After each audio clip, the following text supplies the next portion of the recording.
Hola, bienvenidos a Esquina Literaria. Les estoy compartiendo la lectura de este libro, Psicoanálisis y Criminología, de Juan Pablo Moyo, Estudios sobre la delincuencia. Estamos en la primera parte, en el segundo capítulo, leyendo el tema número 6 que se llama Perversión, y hoy vamos a leer la categorización lacaniana. Espero que les guste. Si bien en la enseñanza de Lacan no hay una indagación sobre la psicopatía o la delincuencia, se manifiesta un gran interés teórico-clínico por la estructura de la perversión desde sus primeros seminarios. Al respecto, según él mismo ha expresado, sus continuas elaboraciones sobre la perversión suponen dejar de lado los catálogos clínicos de las perversiones y todo lo escrito desde Krafft-Ebing a Haberlo-Ellis. En abril de 1963 aparece en la revista Critic su escrito Kant con Sade, en el que Lacan presenta una neta formalización de la perversión con el esquema de la línea sinuosa.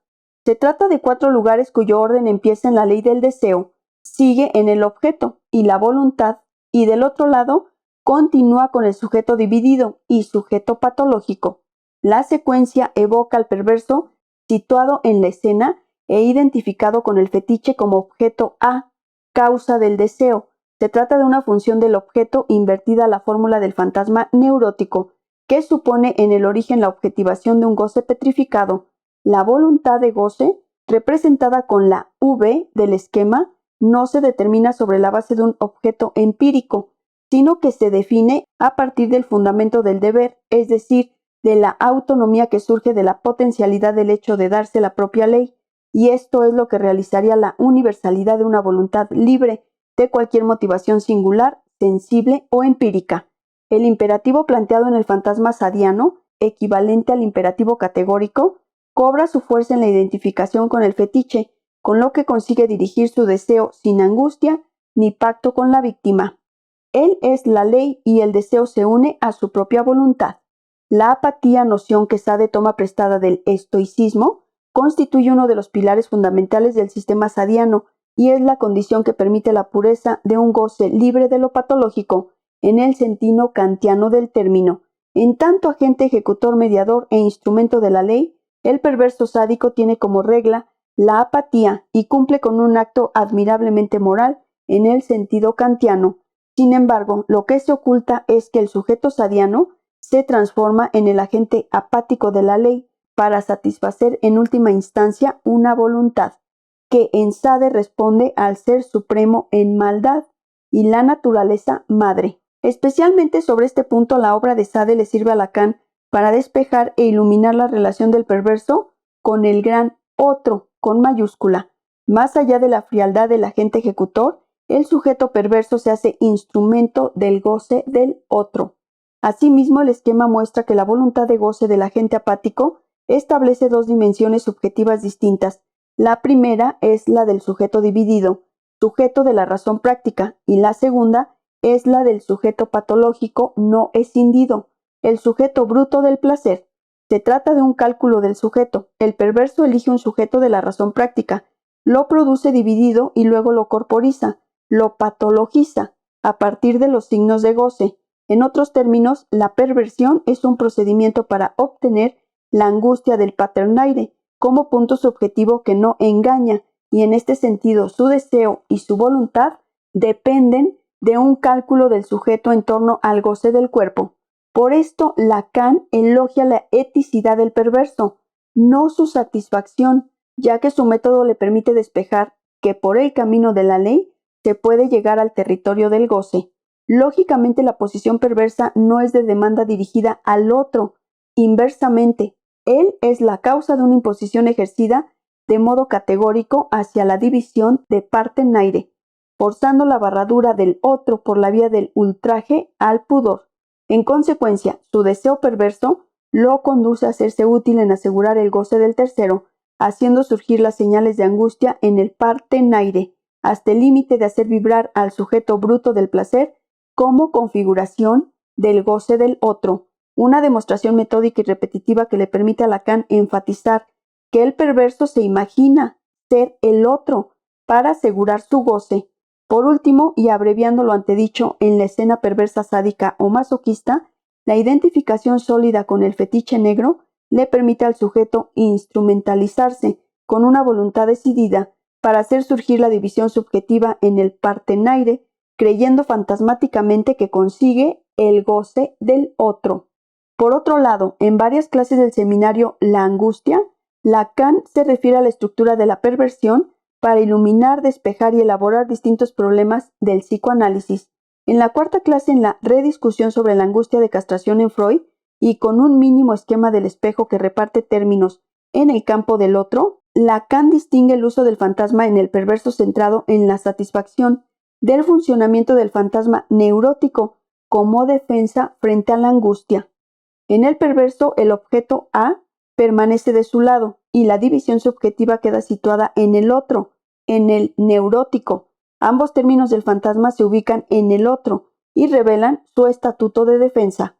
Asimismo, en esta clase Lacan anticipa que el perverso se ofrece lealmente al goce del otro, haciendo de su deseo una voluntad de goce. Contrariamente, quien no se ofrece lealmente al goce del otro es el neurótico, ya que el cuerpo en goce, algo más allá del ideal y del espejo, lo angustia y debe recubrir dicha angustia con el fantasma perverso, sostén del deseo.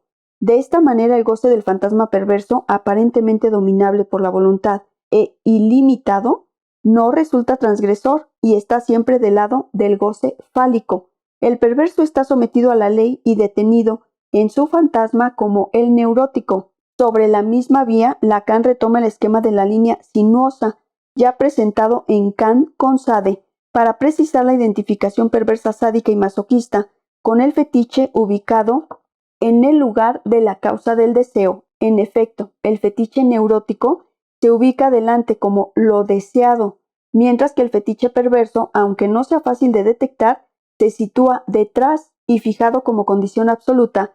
De aquí nace la certeza del sádico y del masoquista en la puesta en escena, sin vacilación alguna y dirigida hacia el territorio del goce. En las variadas elaboraciones de La angustia, Lacan se sirve del método perverso en diversas ocasiones para demostrar que siguiendo los caminos del deseo-ley, se llega a un punto último en la estructura. Aquí introduce un elemento nuevo, característico del deseo sádico. En el cumplimiento de su acto ritualizado, el sujeto busca convertirse en el fetiche mismo, es decir, hacerse aparecer a sí mismo como puro objeto. Distinta resulta la posición masoquista para quien esta encarnación como objeto es el fin declarado. Ahora bien, dentro de la escena, tanto el sádico como el masoquista tienen en común la identificación con el objeto de intercambio, siéndoles imposible captarse como aquello que no se ve, lo que son propiamente como objeto A. Precisamente Lacan indica que el perverso no ha visto la luz de su verdad, pues en su creencia en el goce del otro se le escapa que buscó la angustia del otro. Se trata de una conceptualización que Lacan despliega con mayor amplitud al formular una pregunta fundamental. ¿Qué enmascara su fantasma de ser objeto de un goce del otro? Para cernir una respuesta pertinente es necesario despejar varios malentendidos. La posición masoquista como simplemente hacerse objeto es ampliamente generalizable en la clínica y no es un dato de la estructura perversa, la cual se define cuando es hacerse objeto para conseguir el goce del otro. Siempre resulta confuso deducir la estructura de la perversión a partir de una acción supuestamente perversa. Se trata de una particular modalidad de hacerse objeto, no para el goce del perverso mismo, sino para infiltrarle goce al otro, y en este sentido puede captarse que su práctica supone una fervorosa corporeidad, teología de fondo. Ahora bien, el método perverso, su instrumentalización y la certeza de su fantasma dirigido a producir goce del otro, no implican que fácticamente consiga este goce del otro, que no tenga definición fálica. De este modo, el perverso ignora la última causa de lo que hace y con su voluntad cree en el goce del otro, pero no sabe si lo consigue, porque este es precisamente fantasmático. Desde su posición, lo que sí produce en el camino hacia las figuraciones del goce del otro es la angustia en su partenaire, necesariamente sujetado a la ley y tratado en su dignidad ética. Así, la cuestión última del perverso es con el gran otro, encarnado en el semejante víctima, que por estar sometido a la escena sistemática pierde su fachada originaria, ofreciendo señales de angustia y vibraciones de algo vinculado al cuerpo, y presentando lo que es absolutamente otro. En sentido estricto, el perverso no se dirige a la víctima, sino como gran otro del sujeto del enunciado. El sujeto víctima es el otro en ese retorno siniestro de la pureza kantiana.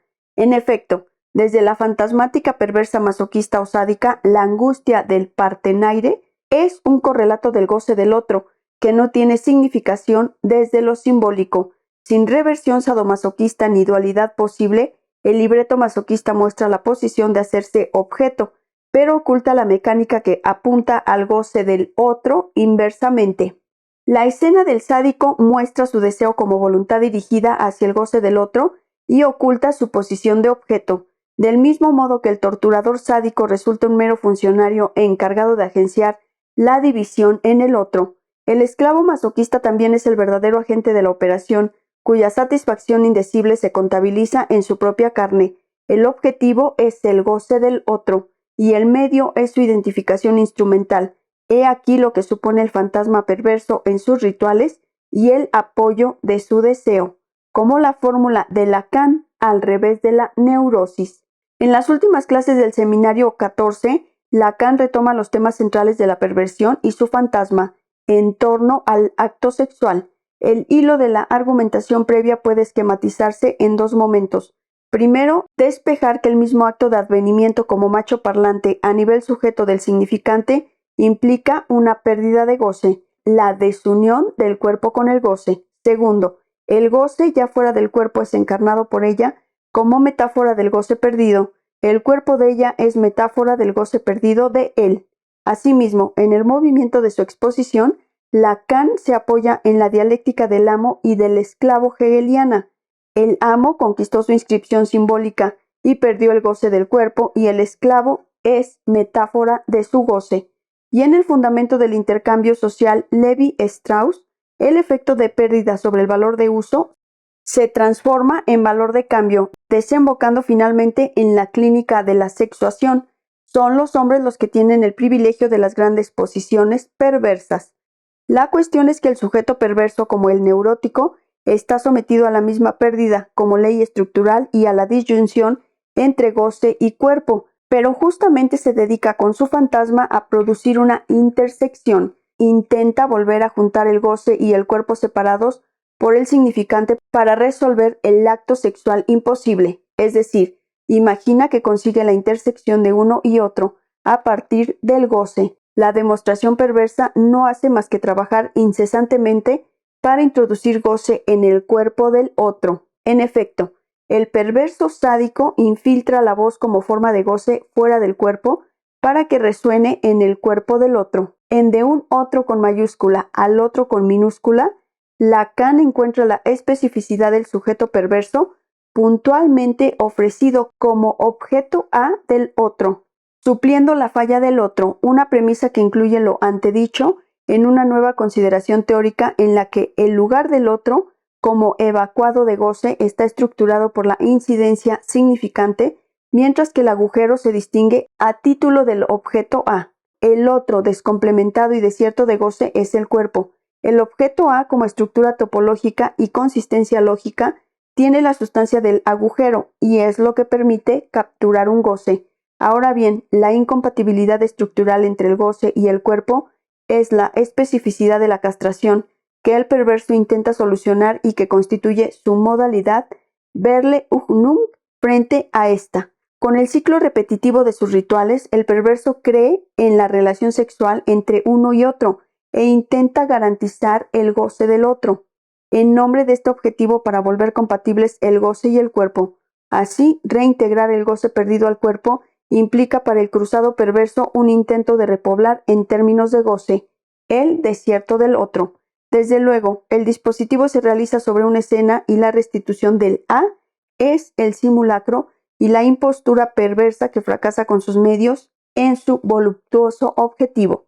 Finalmente, Jacques Alain Miller ha presentado un esquematismo que consiste en la función giratoria del objeto A, situado de la misma manera en el exhibicionista y el masoquista, a diferencia del voyerista y el sádico.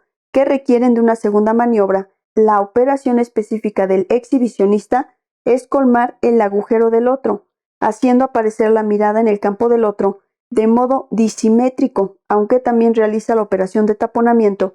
El voyerista interroga en el otro aquello que no puede ver, aportando su mirada para suplementar al otro. Sobre el mismo esquematismo del objeto, el masoquista hace surgir la voz en el otro para asegurar su goce y el sádico completa al otro, quitándole la palabra para aportar su propia voz.